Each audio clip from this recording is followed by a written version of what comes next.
जय जय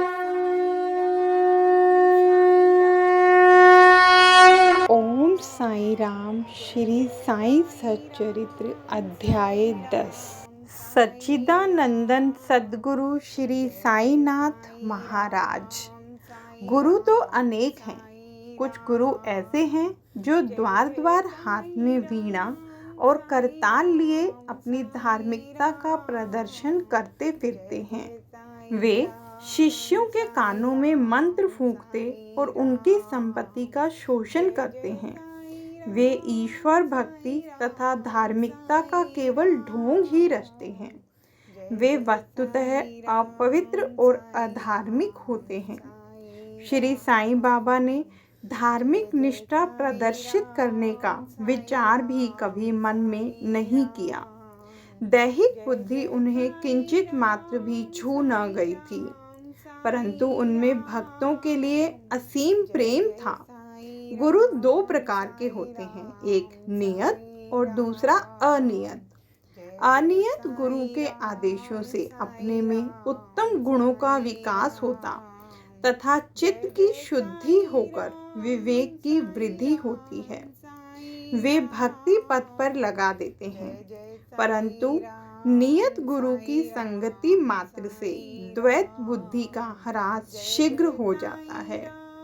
गुरु और भी अनेक प्रकार के होते हैं जो भिन्न भिन्न प्रकार की सांसारिक शिक्षाएं प्रदान करते हैं। यथार्थ में जो हमें आत्मस्थिर बनाकर इस भव सागर से पार उतार दें, वही सद्गुरु है। श्री साईं बाबा उसी कोटि के सद्गुरु थे। उनकी महानता अवर्णनीय है। जो भक्त बाबा के दर्शनार्थ आते, उनके प्रश्न करने के पूर्व ही बाबा उनके समस्त जीवन की त्रिकालिक घटनाओं का पूरा विवरण कह देते थे। वे समस्त भूतों में ईश्वर दर्शन किया करते थे। मित्र और शत्रु उन्हें दोनों एक समान थे। वे निस्वार्थी तथा दृढ़ थे। भाग्य और दुर्भाग्य का उन पर कोई प्रभाव न था। वे कभी संशयग्रस्त नहीं हुए। देहधारी होकर भी उन्हें देह की किंचित मात्र आसक्ति न थी। देह तो उनके लिए केवल एक आवरण मात्र था। यथार्थ में तो वे नित्य मुक्त थे। वे शिरडीवासी धन्य हैं जिन्होंने श्री साईं बाबा की ईश्वर रूप में उपासना की। सोते जागते, खाते पीते, वाड़े या खेत तथा घर में अन्य कार्य करते हुए भी वे लोग सदैव उनका स्मरण तथा गुणगान करते थे। साईं बाबा के अतिरिक्त दूसरा कोई ईश्वर वे मानते ही न थे। शिरडी की नारियों के प्रेम की माधुरी का तो कहना ही क्या है। वे बिल्कुल भोली भाली थीं। उनका पवित्र प्रेम उन्हें ग्रामीण भाषा में भजन रचने की सदैव प्रेरणा देता रहता था।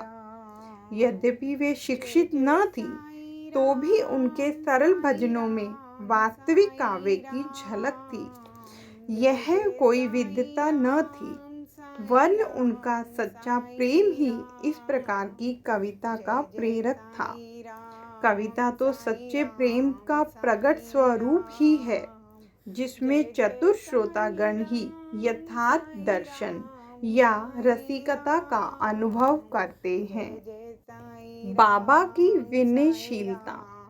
ऐसा कहते हैं कि भगवान में 6 प्रकार के विशेष गुण होते हैं, यथा कीर्ति, श्री, वैराग्य, ज्ञान, ऐश्वर्य और उदारता।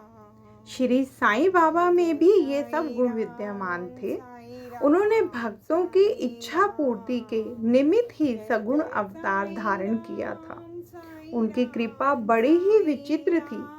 भक्तों के हेतु वे अपने श्रीमुख से ऐसे वचन कहते जिनका वर्णन करने का सरस्वती भी साहस न कर सकती। उनमें से यहाँ पर एक रोचक नमूना दिया जाता है। बाबा अति विनम्रता से इस प्रकार बोलते, दासानुदास, मैं तुम्हारा ऋणी हूँ। कैसी विनम्रता है।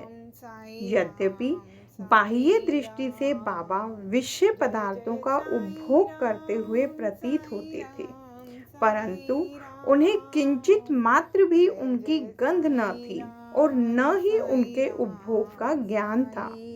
वे खाते अवश्य थे, परंतु उनकी जीवा को कोई स्वाद न था।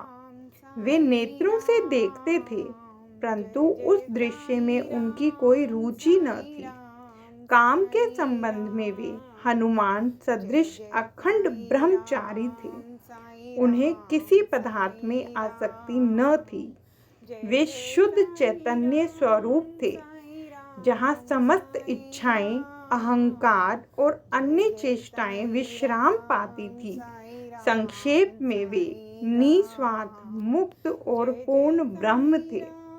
इस कथन को समझने के हेतु एक रोचक कथा का उदाहरण यहाँ दिया जाता है। ओम साईं राम।